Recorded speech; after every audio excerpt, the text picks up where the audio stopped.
Jason horror story part 1 और 2 नहीं देखी है तो पहले आप उसे देख लें, वरना ये स्टोरी आपको समझ में नहीं आएगी। पिछली वीडियो में आप लोगों ने देखा था बुल्ली बुल्ली और मिशेल जेसन से अपनी जान बचाकर भागने की फिराक में थे, लेकिन गाड़ी में पेट्रोल ना के बराबर बचा हुआ था और जेसन भी गाड़ी के बिल्कुल करीब पहुंच चुका था। और इसी हड़बड़ाहट की वजह से मिशेल गाड़ी स्टार्ट नहीं कर पाती और पकड़ी जाती है। और फिर जेसन मिशेल के साथ क्या करता है वो आप खुद ही देख लीजिए।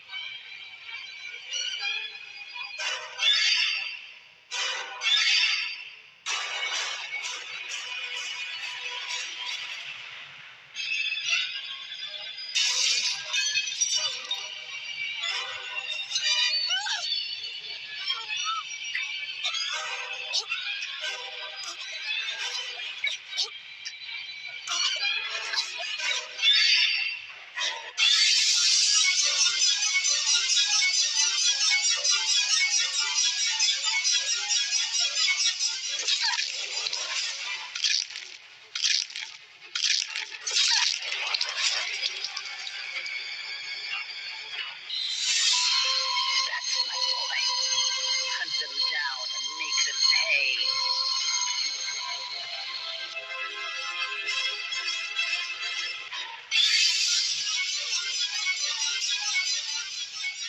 और अब आगे की स्टोरी देखते हैं।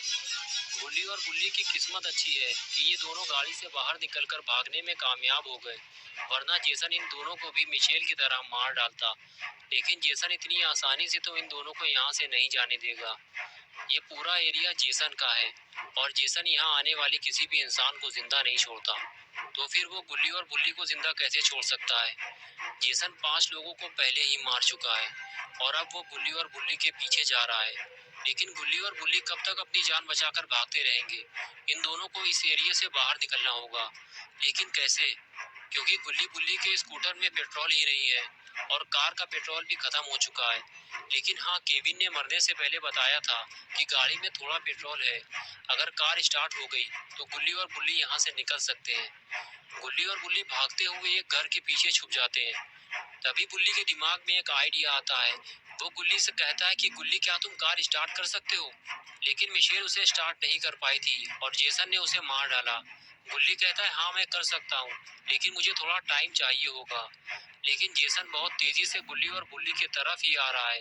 ये देखते ही बुल्ली गुल्ली से कहता है कि तुम जाकर गाड़ी स्टार्ट करो, मैं जेसन को दूसरी तरफ लेकर जाता हूँ। ये कहकर बुल्ली दूसरी तरफ चला जाता है और गुल्ली गाड़ी की तरफ जाता है। जेसन बुल्ली को भागते हुए देखता है तो वो भी उसके पीछे पीछे चला जाता है। बुल्ली भागते हुए जेसन को अपने साथ गुल्ली से दूर ले जाने की कोशिश करता है, ताकि जेसन गुल्ली के करीब ना जा सके और उसे गाड़ी स्टार्ट करने का मौका मिल जाए। और इधर गुल्ली गाड़ी को स्टार्ट करने की कोशिश कर रहा है, लेकिन वो डरा हुआ भी है। गाड़ी स्टार्ट करते हुए कभी वो अंदर की तरफ देखता है तो कभी बाहर की तरफ। और इधर बुल्ली दौड़ते दौड़ते थक चुका है। अगर गाड़ी थोड़ी देर में स्टार्ट नहीं हुई तो बुल्ली आखिर कब तक दौड़ता रहेगा। गुल्ली की मेहनत रंग लाई और गुल्ली ने अपने हाथ पैर हिला हिलाकर गाड़ी के अंजर पंजर ढीले कर दिए और गाड़ी स्टार्ट हो गई। और फिर गुल्ली गाड़ी से बाहर निकलकर बुल्ली को ढूंढने की कोशिश करता है। तभी सामने गुल्ली दौड़ता हुआ नजर आता है। गुल्ली हाथ हिलाकर उसे बुलाने की कोशिश करता है और फिर बुल्ली भागता हुआ गाड़ी में जाकर बैठ जाता है। गुल्ली और बुल्ली को जल्दी यहाँ से निकलना होगा, वरना कोई और मुसीबत यहाँ आ जाएगी। लगता है आ गई।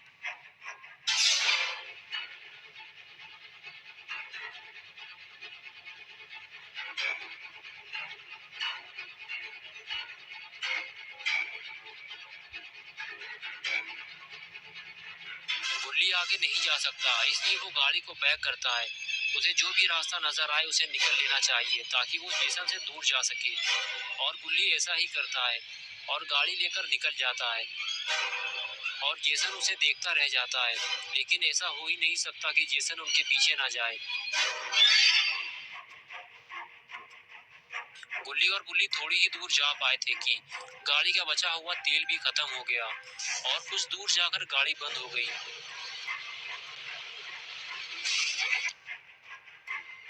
बुल्ली कहने लगा, क्या हुआ गुल्ली, तुमने गाड़ी क्यों रोक दी। जेसन हमसे ज्यादा दूर नहीं है। गुल्ली बोला, हाँ पता है, लेकिन क्या करूं, गाड़ी का बचा कुचा तेल भी खत्म हो गया। आज की रात हमें यहीं गुजारनी पड़ेगी। गुल्ली बोला, क्या आज की रात हम यहाँ गुजारेंगे? लेकिन हमें तो ये भी नहीं पता कि ये कौन सी जगह है। और फिर गुल्ली और बुल्ली दोनों गाड़ी से बाहर निकलकर उस जगह को देखते हैं। गुल्ली कहता है कि ये हम कहाँ आ गए? Welcome to Camp Crystal Lake. ये कौन सी जगह है? चलो अंदर चलकर देखते हैं। और फिर दोनों क्रिस्टल लेक की तरफ बढ़ने लगते हैं। गुल्ली कहता है कि मुझे लगता है कि आसपास जरूर कोई झील होगी जिसका नाम होगा क्रिस्टल झील। बुल्ली बोला, हाँ मुझे भी ऐसा ही लगता है। और इस तरह दोनों बातें करते हुए आगे बढ़ते रहते हैं। और तभी अचानक उनकी नजर सामने खड़ी हुई कार पर पड़ती है, जो उनके ठीक सामने खड़ी हुई है और उस पर कोई लेटा भी हुआ है। ये देखकर गुल्ली और बुल्ली को सुकून मिला कि वो दोनों अकेले नहीं है, एक और इंसान उनके साथ है। और फिर दोनों उस इंसान की तरफ बढ़ते हैं, इस उम्मीद के साथ कि वो इन दोनों की मदद जरूर करेगा, क्योंकि उसके पास कार भी है। गुल्ली पास जाकर उसे उठाता है और जैसे ही वो उठता है, गुल्ली उससे कहता है कि क्या तुम हमारी मदद कर सकते हो? हमें तुम्हारी मदद की जरूरत है। हमारी कार का पेट्रोल खत्म हो गया है और वो खूनी जेसन हम दोनों को मारना चाहता है। गुल्ली बोला, तुम हमें घर तक छोड़ दो, वरना हमारे साथ साथ वो तुम्हें भी मार डालेगा। जल्दी करो, वो किसी भी वक्त यहाँ आ सकता है। वो आदमी कहने लगा कि तुम लोग क्या कह रहे हो, मुझे कुछ भी समझ में नहीं आ रहा। ये कार मेरी नहीं है, ये कार टोनी की है। वो रहा टोनी, वो जो काला पीला आदमी है ना, वही है टोनी। ये कहकर वो फिर से सो गया। गुल्ली और बुल्ली टोनी से मदद मांगने आगे चल दिए। अगर टोनी ने भी गुल्ली और बुल्ली को इनकार कर दिया तो फिर गुल्ली और बुल्ली घर नहीं जा पाएंगे। ये इन दोनों के पास आखिरी मौका है। गुल्ली और बुल्ली जैसे ही झील के पास पहुंचे तो उन्होंने देखा कि वहाँ 3 लोग और मौजूद हैं। लेकिन इनमें से टोनी कौन है? बुल्ली ने आगे बढ़ते हुए पूछा कि तुम में से टोनी कौन है? तो नाव में बैठी हुई लड़की ने कहा, क्या काम है तुम्हें टोनी से? वो दारू पी के ढेर हो चुका है। लेकिन तभी टोनी उठकर बैठ जाता है और गुल्ली बुल्ली से पूछता है कि क्या काम है तुम्हें मुझसे? क्यों गधे की तरह चिल्ला चिल्ला कर मेरा नाम पुकार रहे हो? गुल्ली बोला, टोनी भाई हमें तुम्हारी मदद की जरूरत है। क्या तुम हमें हमारे घर तक छोड़ सकते हो? मेरी कार का पेट्रोल खत्म हो गया है और एक पागल खूनी जिसका नाम जेसन है, वो हमें मारना चाहता है। वो किसी भी वक्त यहाँ आ सकता है। टोनी बोला, कहीं तुम जेसन voorhees की बात तो नहीं कर रहे हो? लेकिन वो तो मर चुका है। गुल्ली बोला, वो जिंदा है। उसके चेहरे पे मास्क है और उसके हाथ में एक तलवार है और वो इधर ही आ रहा है। ये सुनते ही टोनी उठकर खड़ा हो गया और सामने बैठे हुए अपने दोस्त से बोला कि जल्दी पुलिस को फोन लगाओ और बताओ कि एक पागल खूनी यहाँ घूम रहा है, हमारी जान को खतरा है। लेकिन टोनी का दोस्त कहने लगा कि किसी ने जेसन का मास्क पहनकर इन दोनों को डरा दिया होगा, तुम डरो मत यार। तभी बुल्ली बोला, उसने हमारे सामने 5 लोगों को मार डाला है और तुम्हें ये सब झूठ लग रहा है? और तभी पीछे से टोनी आया और कहने लगा, चलो मेरे साथ, मैं तुम लोगों को तुम्हारे घर छोड़ देता हूँ।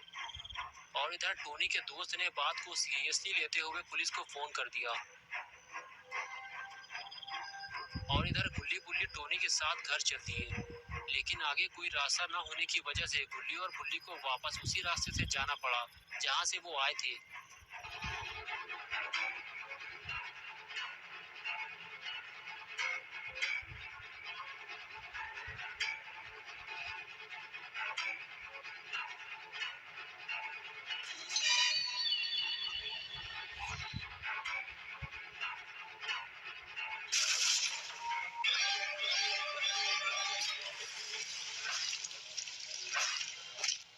Make mommy proud, Jason.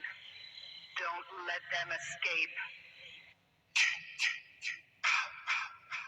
Jason ने टोनी को मार डाला। ये देखकर गुल्ली और बुल्ली गाड़ी से निकलकर बाहर भागे। जेसन इतनी जल्दी यहाँ पहुँच जाएगा, ये तो गुल्ली और बुल्ली ने सोचा ही नहीं था।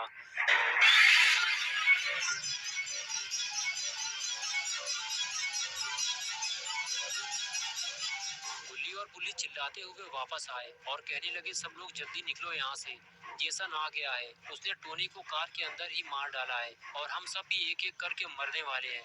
ये सुनकर सबकी हालत खराब हो गई, लेकिन टोनी का दोस्त गुल्ली और बुल्ली पे भड़क गया और कहने लगा ये तुम लोगों का ही काम है, तुम लोगों ने ही टोनी को मारा है। और तभी अचानक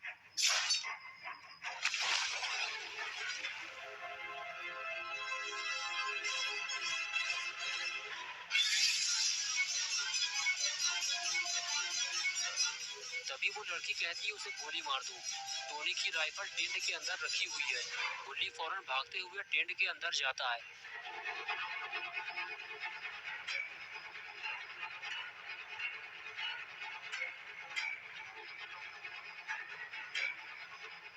लेकिन बुल्ली एक बेवकूफी कर देता है, वो दौड़कर जेसन को एक जोरदार किक मारता है, लेकिन जेसन पर उस किक का कोई असर नहीं होता। बुल्ली खुद उल्टा मुसीबत में फंस जाता है, लेकिन तभी गुल्ली राइफल ले आता है और देखते ही देखते वो जेसन को गोली मार देता है। Jason, my boy, do you know what your gift is? No matter what they do to you, you cannot die. You can never die. लेकिन जेसन मरता नहीं है, वो थोड़ी देर के लिए फ्रीज हो जाता है और तभी बुल्ली दौड़ता हुआ जाता है और जेसन का मास्क उतारने की कोशिश करता है और कुछ ही देर में वो जेसन का मास्क उतार लेता है। लेकिन बुल्ली ने जेसन का मास्क उतार के अच्छा नहीं किया। तो क्या होगा अब गुल्ली बुल्ली के साथ और आखिर